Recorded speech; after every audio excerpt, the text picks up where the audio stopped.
Il y a une quinzaine d'années, Jacques Ferrier, architecte, aujourd'hui installé à Paris, a passé 2 ans au sein du studio de l'architecte anglais Norman Foster à Londres. Dès le départ, Londres s'organise autour de 2 centres. C'est assez curieux, c'est-à-dire qu'il y a la ville marchande, la City, qui se met à un endroit, et le pouvoir, le roi, qui se met ailleurs. C'est à Westminster. Et donc, cette ville n'est pas fondée autour d'un cœur historique, mais elle est d'emblée fondée autour de 2 noyaux comme ça.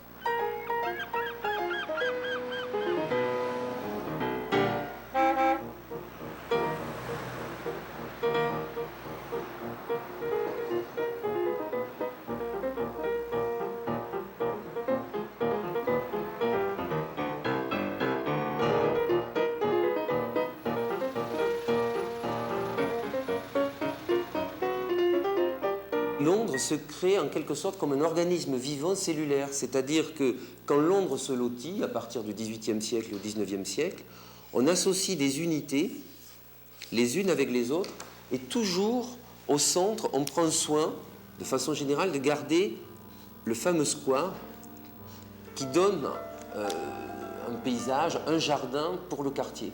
Et donc, la ville se constitue non pas comme un ensemble ordonné, beau à voir au premier regard, mais comme une succession d'espaces presque Au domestiques. centre de Londres, à 2 pas du British Museum, Jacques Ferrier nous ouvre le square de Bedford.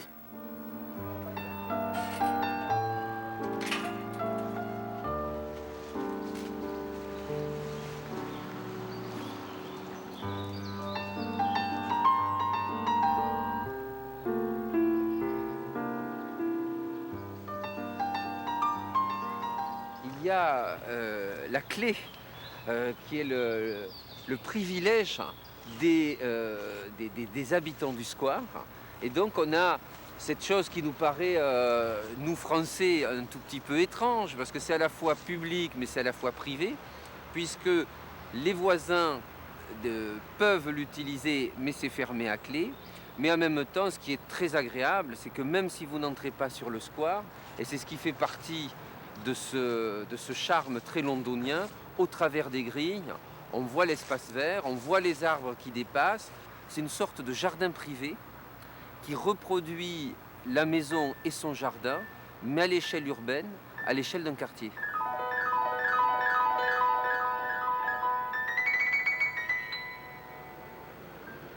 Alors, ces façades, elles sont très anglaises, parce qu'en fait, elles sont lisses. On a très peu de relief, et on a des fenêtres qui sont des fenêtres qui s'ouvrent à guillotine, sash window. C'est-à-dire qu'en fait, on a le panneau, la moitié basse de la fenêtre, qui se glisse verticalement vers le haut, avec une petite corde comme ça, et qui permet d'ouvrir sur l'extérieur. Ce qui montre que chaque culture invente sa fenêtre, puisqu'on a la fenêtre à la française, dont les 2 battants ouvrent vers l'intérieur. On a la fenêtre à l'italienne qui ouvre à l'extérieur.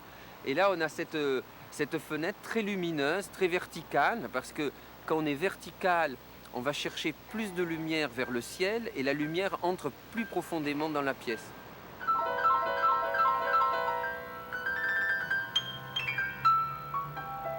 La ville du continent, disons, si je pense à la France, à l'Italie, la ville du continent est finalement, même pour le logement, même pour les quartiers résidentiels, une ville monumentale, une ville où le paraître compte énormément, alors qu'à Londres, ce qui me touche, ce qui me plaît beaucoup, ce qui rend cette ville très habitable en quelque sorte, c'est qu'on est à l'opposé de ça. On est quand même dans le cœur de cette métropole et on a des bâtiments qui ont une échelle tout à fait raisonnable. Rez-de-chaussée plus 2 étages, dans une ville où la densité foncière est extrême, mais qui a su préserver ces rapports très humains, qui fait que c'est une ville où on se sent très vite bien et on n'est pas écrasé par l'architecture.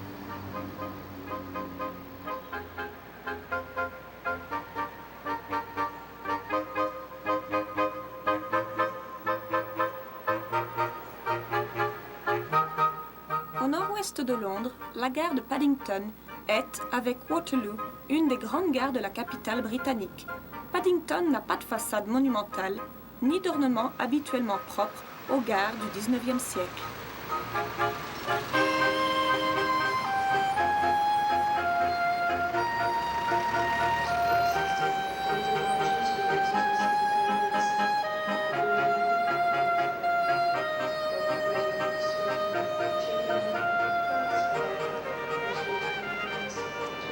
Les gares, en fait, ce sont les monuments de la technique, hein, ce sont les monuments du transport, ce sont les premiers bâtiments où se superpose à l'architecture le flux incessant à la fois des gens qui passent, mais aussi de cette nouveauté qu'est le train. Et les locomotives, il faut imaginer les locomotives à vapeur qui entraient dans cette grande halle avec les panaches de fumée. Et donc, c'est un objet purement technique qui est conçu de façon efficace, rationnelle, mais en même temps, quelque part, on le voit dans les voûtes, dans les arcades, c'est aussi un bâtiment qui n'est pas sans rapport avec ce que pourrait être une cathédrale. Donc c'est vraiment la cathédrale du XIXe siècle, la nef centrale faisant très exactement 100 pieds de portée, c'est-à-dire un peu plus de 30 mètres.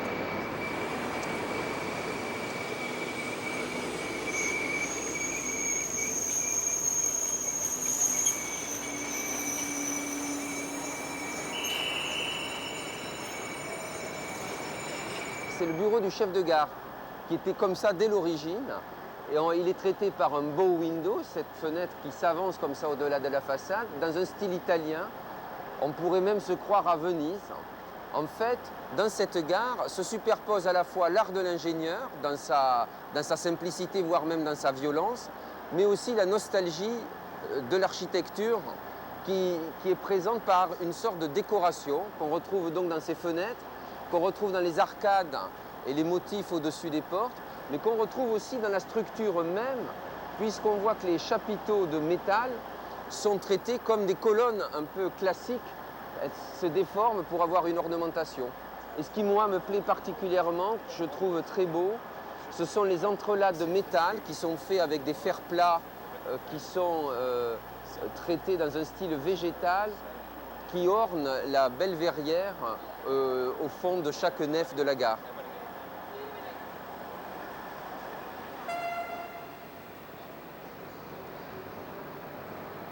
L'ingénieur prend le pouvoir. On est pour la première fois face à une technique qui fabrique la ville et non plus l'embellissement, le monument traditionnel qui était soit dédié à Dieu, les églises, soit aux princes, les châteaux, les palais. Là, l'ingénieur marque la ville, disons, de son triomphe et de sa foi dans le progrès.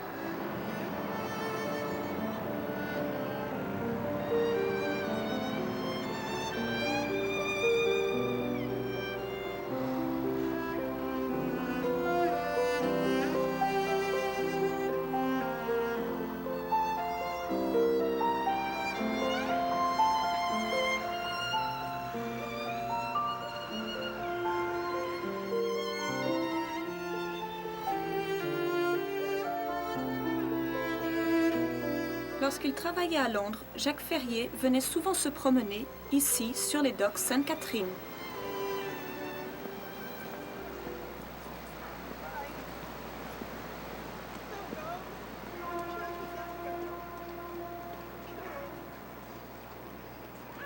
Londres est une ville portuaire et avait une importante partie de sa superficie qui était consacrée aux docks et au commerce, parce que c'est une grande ville commerçante.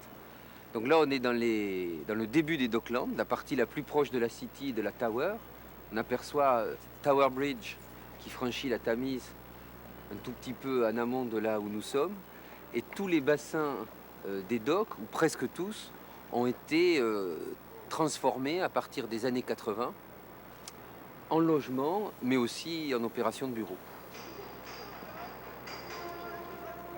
La transformation de cette partie, de la partie des docks, est à la fois inévitable, puisque on a envie de vivre auprès de l'eau, on a envie d'utiliser ces terrains qui bloquaient, en plus, qui faisaient écran entre la ville et la Tamise. Donc c'est une opération qui était inévitable. Ce qu'on peut regretter peut-être, c'est que l'architecture hésite un tout petit peu entre un vrai geste contemporain et l'évocation des formes anciennes. On se retrouve avec une architecture un peu moyenne, un peu médiocre, qui, à mon avis, n'arrive ni à créer une ville, ni à restituer l'atmosphère qui était celle avant de cet endroit. S'il s'agit de vivre sur l'eau et de faire des logements contemporains, on peut faire des logements très largement vitrés qui s'ouvrent sur le bassin face au paysage, au grand paysage lointain de Tower et de Tower Bridge. Je trouve que ça aurait été une position peut-être plus radicale, mais certainement plus intéressante pour faire une ville d'aujourd'hui.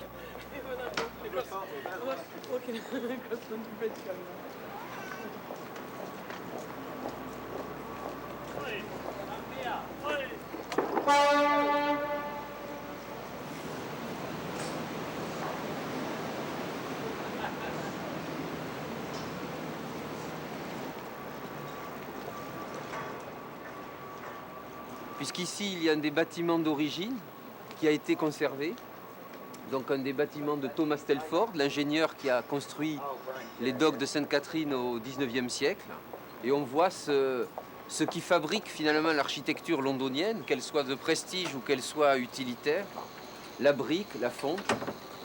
J'aime beaucoup la sensualité de ces chapiteaux. Il se crée une tension très belle avec cet arc au-dessus. Moi, je trouve ces bâtiments très beaux. Une fois de plus, il faut se dire que c'était des docks. C'est-à-dire, ce sont des entrepôts. Aujourd'hui, ça serait traité avec une boîte en tôle. Donc là, il y a un peu aussi la nostalgie de cette époque où on construisait avec autant de soin des bâtiments utiles.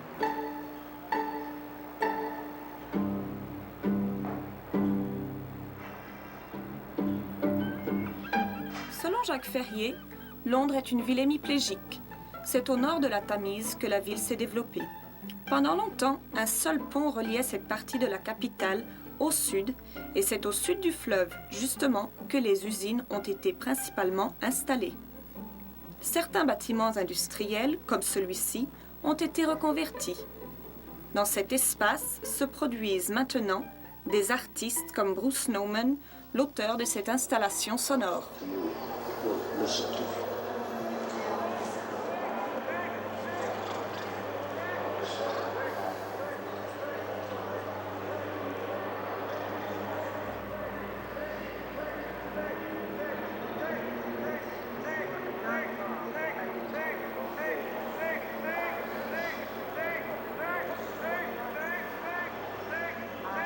Là, on est dans une cathédrale de l'industrie, quoi. C'est une nef d'une proportion incroyable, qui est la centrale électrique de Bankside.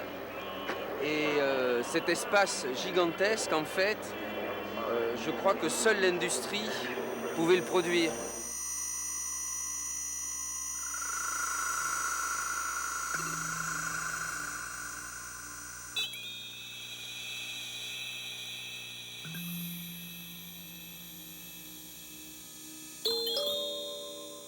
On a cette grande hauteur, cette lumière zénithale qui convient parfaitement à un musée, mais qui à l'origine était l'éclairage fonctionnel de cette salle des turbines et qui a été transformée donc en un grand centre d'art contemporain, la Tate Modern.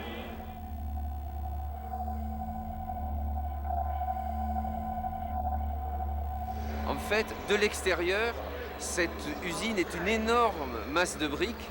Et à l'intérieur, on découvre l'architecture métallique.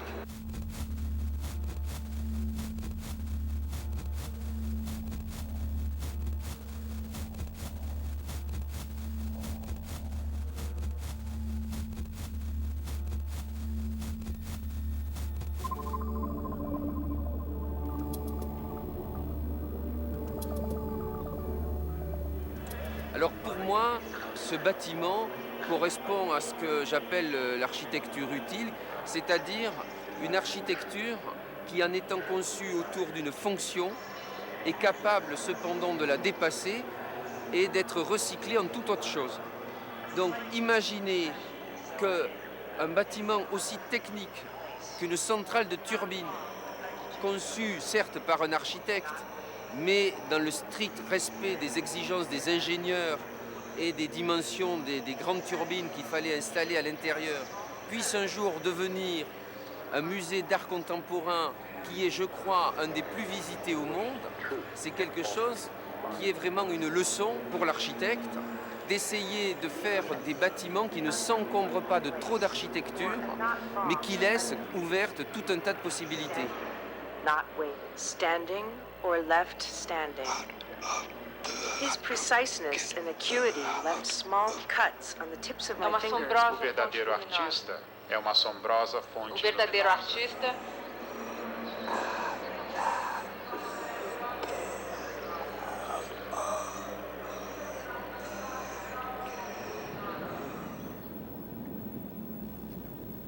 Regent Street part du square de Piccadilly et monte vers Regent's Park.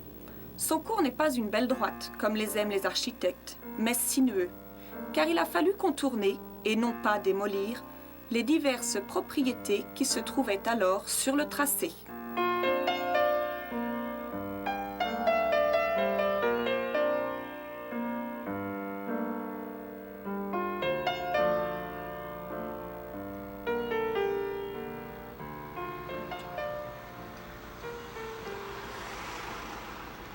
Regent's Park se situe ici.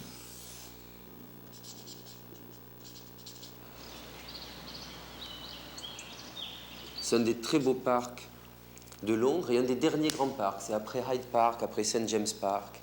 Et il est l'œuvre du régent, George, d'où le nom, et d'un architecte qui a bien marqué Londres, qui est John Nash.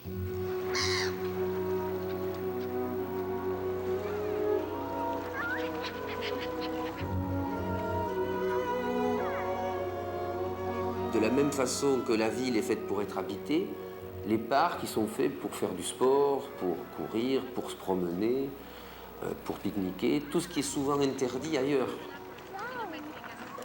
Regent's Park, il a, comme tous les parcs anglais, il a cette qualité, c'est que c'est un parc qui est fait pour être utilisé. On est toujours dans le même registre dans cette ville.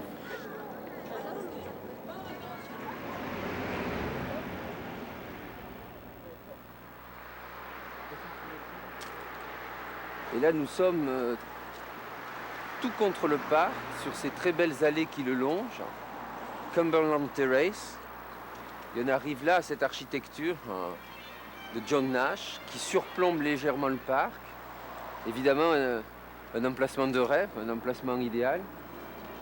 Et l'architecture néoclassique qu'il affectionnait particulièrement, peut-être un peu stricte, un peu rigide, mais qui est très adoucie par la présence des arbres et par les vues qu'on imagine sur le parc. Donc ce sont des appartements du tout début du 19e siècle, on est autour de 1800, mais c'est aussi une image de Londres. Bon, je pense que quand on habite là, on est bien, on est très bien. C'est la version luxueuse de la ville. L'architecture anglaise est fascinée par l'architecture italienne. Mais ce qui est curieux, c'est qu'elle est fascinée de loin. C'est-à-dire qu'elle n'a pas recopié strictement l'architecture italienne, elle en a pris les éléments, mais avec une certaine fantaisie. Et par exemple, ici, on peut voir sur cette colonnade des urnes, mais qui n'ont pas vraiment la bonne échelle. De la même façon que sur le triangle qui est le fronton, on rajoute une série de sculptures, ce qui ne se ferait pas du tout vraiment dans l'architecture classique. Et on pourrait trouver comme ça une série d'erreurs, en quelque sorte, de contre-emploi du vocabulaire classique, qui est un peu utilisé comme une image, sans respecter strictement les règles, mais du coup ça devient le style anglais.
l'extrême est de Londres, Brick Lane, Jacques Ferrier revient dans ce quartier qui lui est familier.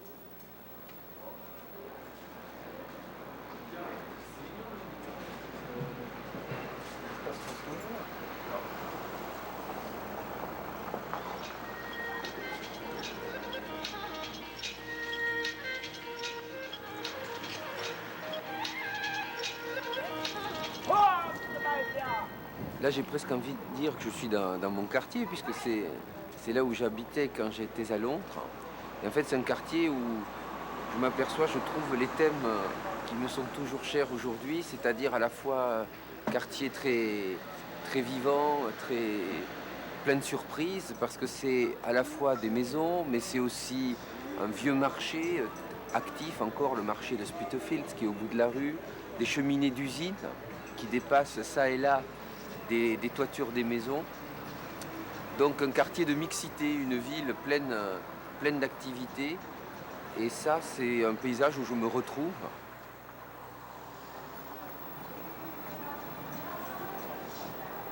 Ce bâtiment en forme de cigare est l'œuvre de l'architecte anglais Norman Foster.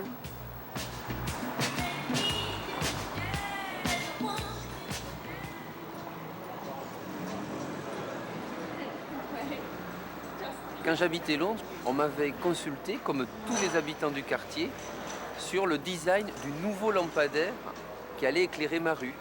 Donc je vois qu'ici, à Brick Lane, on a dû consulter les riverains et on découvre un luminaire assez surprenant, orientalisant, mais ce qui montre qu'on peut aussi impliquer les habitants dans les choix d'urbanisme et dans les choix d'équipement urbain de la cité.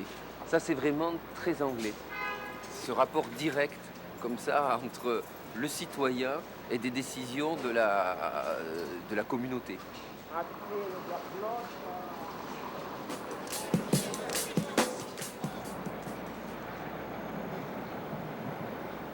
Là, on est dans un endroit un peu déglingué de la ville, un endroit un peu de chaos. Il y a la voie ferrée, le métro qui passe là. Mais en fait, personnellement, moi, c'est un des endroits en tant qu'architecte où j'aimerais bien intervenir. Mais alors, non pas pour tout changer, mais au contraire, pour essayer de montrer que l'on peut là ajouter quelque chose, mais garder ce qui, ici, a quand même une certaine qualité. Ce que personnellement je ferais, ça serait une sorte de collage qui fait que le nouveau bâtiment ne dissimulerait pas et ne casserait pas cette structure existante qui en deviendrait un peu le paysage, le fondement, qu'au contraire, elle la mettrait en valeur.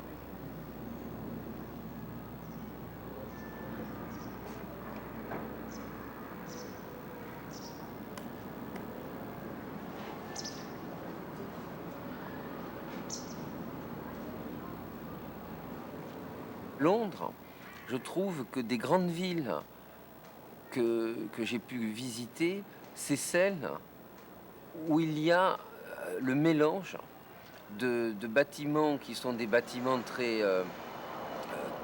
écrits, comme on pourrait les qualifier comme ça, c'est-à-dire avec des décorations, des façades moulurées, mais en même temps, partout dans la ville, des bâtiments qui appartiennent un peu à ces bâtiments que je photographie inlassablement et qui m'inspirent.